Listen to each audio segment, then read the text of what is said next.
Welcome to the Bradford City v Exeter match reaction. It's a poor day for City, an embarrassing day for City. It were a tough watch. 1-0 defeat to Exeter, highly deserved, and it was just an embarrassment. Sure. Where do I start? Well, we'll start off with Derek Adams, why don't we? But no, I'm not going to start off with that. I'm going to start off with Derek Adams and the players. I think it's on both. The players look like they stopped playing for him, and the manager's tactics, in-game tactics, were a joke. The tactics that he set up with were a joke. You can't. The first 2 minutes were very good, and then it was just boring City, boring Bradford again. We were too deep, and we had three midfielders in that team: Daly, Watt and Sutton. Non-existent. Why? Every time they got the ball, you had Delfonso and Walker and Cook. They were the target men, and they're all too close together. When they get the ball, they've got no width, so there's no wide options. Midfielders need wide options. They need to hit a ball out wide. There are no wide options, and there's been no wide options all season. That's why you've had Watt having a bad game all season, and that's why he's got criticised so much, and Callum Cook and Daly since he's come in. All these midfielders, right, they've got a bit of quality about them, but there's no point in having quality if you can't use it, because they're getting the ball into space, and they can't get the ball wide, because there's no one wide apart from Frelkeld or Henry or Rydell or Folds who can't. I'll give Rydell and Folds, I can put a decent crossing, but it's only decent.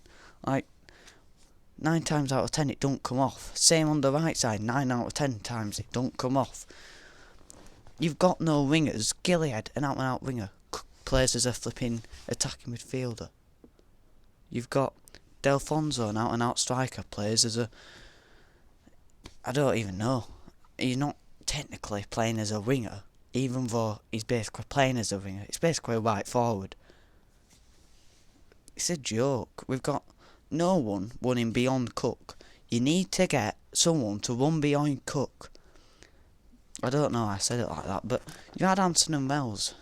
Hansen dropped deep, played off, and they played off Hansen, and then Wells running behind. You don't have to play 4-4-2. You don't need two strikers to do that. Walker just needs to, now and again, just make a run past Cook. But no, it's just laboured. Everything laboured about us this season. Laboured, lethargic, flat, no energy. The only players who I can say have consistently give energy this season: Sutton, Vernon, Gilead, even though he's been crap, but at least he's trapped back and that. Luke Hendry put a bit of effort in today, but not enough. Well, he put effort in, but he wasn't good. He was crap, but he put the effort in. The only players I can say did well: Paddy O'Connor and Songo. I thought Walker had an okay game. Should he have been brought off? No. I mean, why do you bring off Walker, Daly and Delfonso and bring on... It's a joke. Why did he bring off Walker and Delfonso off and just bring two strikers on? And then we just had three strikers up front. The problem, he didn't see what the problem was. The problem was we had no white players to put crosses in. You bring three strikers on, but then you can't put crosses into them. And two of them 5-off crosses. we were a joke this season. We rock up at home against a team who were, from minute one, happy to just sit back, let us have the ball, and they came to play for the point. They were here for a point, and they should have got a point. But too many errors all over the pitch. I mean, Bass comes running out of his goal line, misses the ball, and then through on goal and Songo saves us. I mean, what a block by Songo. But, I mean, Songo and Paddy O'Connor, joint man of matches. But why should your defenders be getting man of match? I mean, Bass were an exception on the midweek, because his save was an outstanding save, but he's crap. Like, he's inconsistent. He turns into prime Buffon on a Tuesday night away at a random team. I mean, Walsall and Stevenage. And then when he, on a Saturday, he turns into... how many goalkeepers can you name who are crap? Joe Hart, Carrius, I mean, even them wouldn't have played half as bad. I mean, he made one save that you could say it were good, but I'd expect him to save it, because it was a long shot. There were no energy from anyone, apart from the two centre-halves and Walker. But your three midfielders were non-existent, because they were too deep. We had three defensive midfielders in that game, I don't care what you say. I mean, Watt were the deepest, but Sutton and Daly, they just didn't push up. And this is what I mean, I don't know if it's on the managers or the players, because I don't know if it's Adams telling them to sit back, or I don't know if it's the players not putting the effort in to make the ones. I mean, there were so many times where they had the ball and Cook was just having a one-man press. No one was pushing up. You've got to push up as a team. And it's a cold Saturday afternoon, windy, rainy. The fans have put the effort in to go. Why can't the players put the effort in to give them a... We sat there shivering, and we get a performance where you'd rather watch paint dry, because at least you're warm. I mean, we were shocking. We were absolutely shocking. We were embarrassment to our own profession. I mean, I don't know. You can't set up at home and play that deep. No pressing, no energy, no wide players, and no effort. And we didn't deserve the win. And I mean, if we drew or won that game, we would have been sat here saying, "Oh, at least we won." You know, kick on now. We've got back. No. We should have been saying this stuff because we didn't deserve to win or draw. We deserved to lose, and I'm half glad we did, because now we were under pressure on Tuesday. We were really under pressure Tuesday, and